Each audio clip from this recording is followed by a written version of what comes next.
This is E-Commerce Uncensored. Brought to you by Fast Forward Unlimited. We're coming to you fully loaded and exposed with all the strategies and techniques for growing your e-commerce business.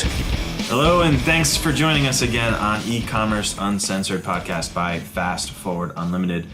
I'm Kevin Manel, and I'm here with Jason Caruso. What's up, everybody? Today we're going to be talking about something that we've been kind of brushing by a little bit on our previous podcast, and that's gathering email addresses with your website.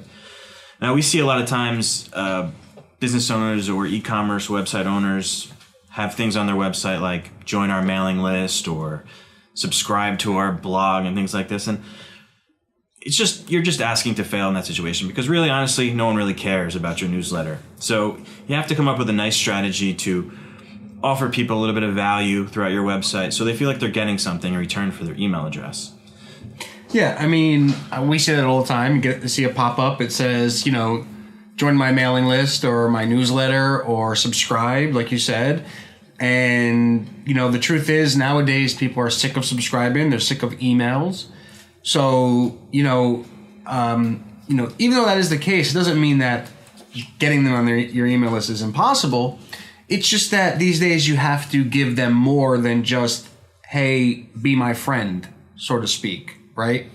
Yeah, and I think one of the most common functions you can see is the pop-up window that you can have on your website. And there are many ways to go about that. I don't know if I'm jumping ahead on you, Jason, or not. No, that's right. I mean, there's a lot of different ways to do it. You have like the pop-up, which I've seen a lot of people shy away from, but it actually converts at the highest, rate. You can put it in sidebars. You can put it in blog posts if your e-commerce store has a blog post.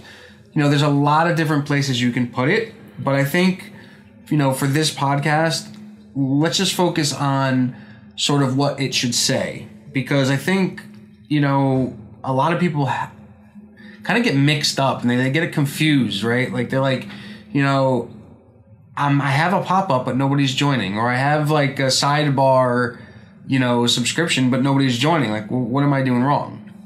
Well, I think a lot of times people shy away, and we've seen it, some of our clients in the past, is they feel like even if they have a pop-up, let's say, they feel like they're being annoying to their visitor, and there might be deterring them from moving forward in their website. And it's just, part of that can be true, but if you're offering them something in that area that gives them value right up front, then you're really not. And if they do go away, then maybe it's just not somebody that you're interested in having anyway on your site. Yeah, I mean, in addition to that, we've spoken about this before, and it's kind of a conversation we have with our clients is like, if your website is converting at, 1, 2, 3%, 97% of the people, 99% of the people, 98% of the people are leaving anyway. So, how much are you really offending them if you have a pop-up? So if it's only converting at 1 or 2 or 3% and, most of the people are coming and going, why not try to get their email address if they're going to go anyway? I mean, if you bother them or if you annoy them, so what? Let them go, and chances are they're not going to come back anyway. So it's not, you're not really running too much of a risk, right? Like, that's what your fear is. Like, you're scared you're going to annoy people and they're not going to come back. Well, even if you don't have a pop-up, they're not going to come back. So let's start with the pop-up. All right, let's think about how you can implement a pop-up. Now, first, I'd like to talk about the ways you can do it. Now, there's several we use here in our office. We use an opt-in monster. Yeah, I mean, part of it is going to depend on the platform that you're using. We're using opt-in monster with Shopify, and there's a lot of other ones you can use, but that one seems to be working best for us. And it works with WordPress. We have it on our WordPress site. And, there's a monthly fee attached to it. I think is there a free trial that you can have? That you can try I don't remember if Opt-in Monster has a free trial, to be honest with you. We did it so long ago, so I'm not sure. Yeah, WordPress has a plugin, but they also, you set it up on their platform and you get a script that you can attach onto your website. But you have tons of options. You can do things called exit pop-ups. So when a person is about to leave, they'll get, if they scroll off the active window, they'll get a pop-up window. If they're on the site for a certain period of time, it'll pop up. If you scroll down on the page, it'll eventually pop up depending on the percentage of the page that you viewed. And I'm sure you've all out there have been, victim to these things. I'm sure you've seen them over and over again. So there's many different options you can use like that. Yeah, I mean, again, it's going to depend on your platform, but Opt-in Monster gives you a lot of analytics that we like. I mean, most email providers or, email platforms, marketing platforms will have a way for you to install a script, that would have their pop-up kind of come up. But Opt-in Monster gives you a lot more data. They give you, visitors, conversion rate, that sort of thing. So that's sort of why we like to use them. Yeah, and I don't want to, when I say script, I know I'm probably scaring a few people, and it's really not a big deal. And a lot of these things, even with WordPress, it's just a plugin that you can install, and it makes it really easy. Scripting is just a fancy word for saying, a few characters that you can add to the code of your website. So it's really not a huge deal to add it in. No, not at all. And the pop-ups are working the best. So let's talk a little bit about what the pop-up should say, because this is,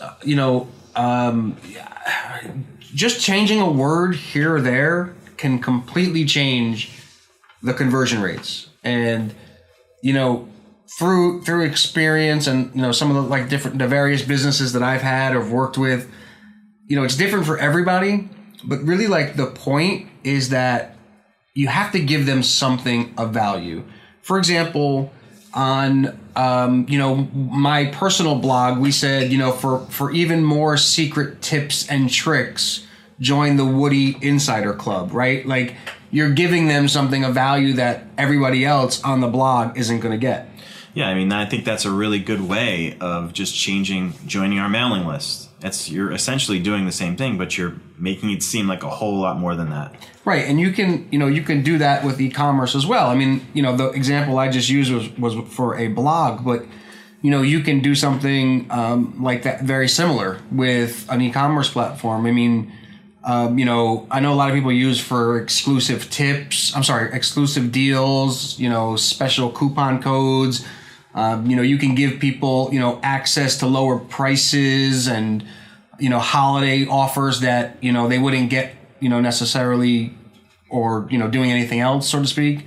So there's a lot of little things. One other thing that we did actually for one of our e-commerce clients is that we said, get 10% off today's order, right? Like, that's big, right? Like, don't just say, well, get 10% off your order, because there's really no urgency to join, right? Like, they can join tomorrow or the next day or the day after that, where we just kind of put in there off of today's order, and it kind of pushes them. Yeah, and I think a good strategy you had with that same example you're talking about is when you had the pop-up come up that you said, get 10% off today's order, which really, is a call to action for them to actually buy something today. But in the wording of the pop-up, you asked them, instead of saying enter your email, you said, where should we send the coupon code, right? Right. So basically what happens is, a lot of this stuff that we do or you do as an e-commerce, store owner comes down to psychology, right? Like, there's a big problem with gathering email addresses. A lot of people give you the wrong email. But if you say to them, hey, where should we send the coupon? That, there's a little bit of oh man, I got to give them the correct email so that I get the coupon. It doesn't go into some junk email box that I don't check. And so, and then ultimately, after they submit their email address, you can actually give them the coupon code right then and there. Just say, hey, instead of waiting for it to go to your email, here's the coupon code. So that's worked really, really, really, really well for us, right? I mean, yeah, it's really smart, because you're kind of, not to say you're tricking them, but you're kind of pushing them to give you the correct email, which is great. Right, and we've never heard anybody complain oh, you told me or you asked me where to send it and then you just gave it to me right then and there. We've never heard anything like that. Yeah, and it's something you really you wouldn't want them to wait to go to their email and check it. It's like having them opt in a second opt-in to their email list, you want to give it to them right there because you want that order. So it's a really good strategy. Yeah, and I've actually used that strategy with a lot of different, like the last place I was working with, we had like a free downloadable software, right? And the problem is like, before we implemented this strategy, we would just let them download the software. But the company would just let them download the software and didn't ask for anything because they were scared that people wouldn't download the software if you asked for the name and email address. But what we did was we actually said something like, to download, and I don't remember the exact words, but to download the free CAD software and to get free tutorials on how to build your part, enter your name and your email address. So you're giving them something that they're not going to get otherwise, and it gives them, incentive for joining. And actually, our downloads went up. Our opt-ins went up. We got more people downloading the software after we did that because, if you're just giving it away for free, you're going to get really, people don't really care much. They don't put a value on the actual product. So they're like, oh, you're not asking for anything. It must not be worth anything. So they weren't downloading. But the minute you put some sort of, they have to put some skin in the game, we got a lot more downloads that way. Yeah, that's a good point. I think that leads us to, even if you had a service-based business or you don't have an e-commerce store where you can't say get 10% off your order now or whatever it may be, you can offer just valuable information, content on your website, or a guide to do something, or a checklist or something like that can really pique someone's interest that, you're trading it essentially. Yeah, I mean, you can also, I haven't used this myself, but I've seen people enter your email for a chance to win, whatever. So if you're selling, I don't know, if you're, selling some sort of like baking products and you want to give away some, pan, like, some baking pan or something, you may say, enter your name and email address for a chance to win. We'll pick 10 people, 10 people's names randomly by, pick a date, so to speak. Yeah. I mean, anything that you can offer value, somebody ebook maybe, or something that you feel like you can give away. Because if you think about it, there is a serious value in an email address. So it's really not like you're giving it away. You're trading for something that you can later use and either, do email campaigns for. You can create audiences in Facebook. You can do all kinds of things with those email addresses. So it's really worth it to figure out something, even if you have to take some time to create a piece of content that you can give away, a PDF download, something like that. It's really great. It's a really great idea. Yeah, and like we said before, do not say, hey, join my list or subscribe for no reason. People are not going to respond to that. There's no incentive for them. They see that all over the place. So you really do have to think about, giving something. And I believe it was episode 11, we spoke about abandoned cart funnels. And basically, you would get them in through this pop-up, and then you would send them into like a sales sequence, similar to an abandoned cart sequence, where your job is just to get them to buy. And, maybe we can talk about in an upcoming episode, an email sales funnel.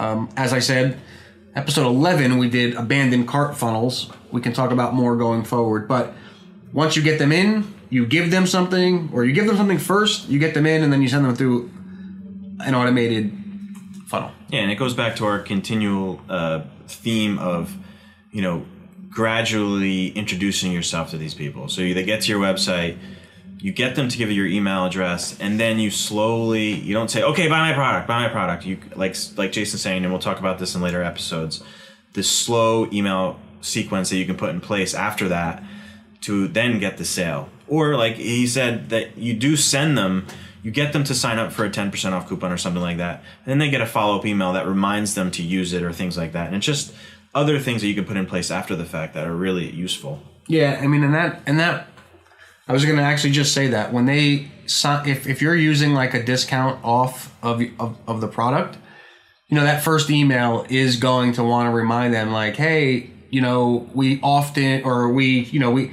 one sequence we use is like the first email said, hey, if you haven't used your 10% off, we just want to let you know that we do periodically change our coupons and it may expire by the time that you're ready to use it. So we would, you know, recommend that you use it as soon as possible.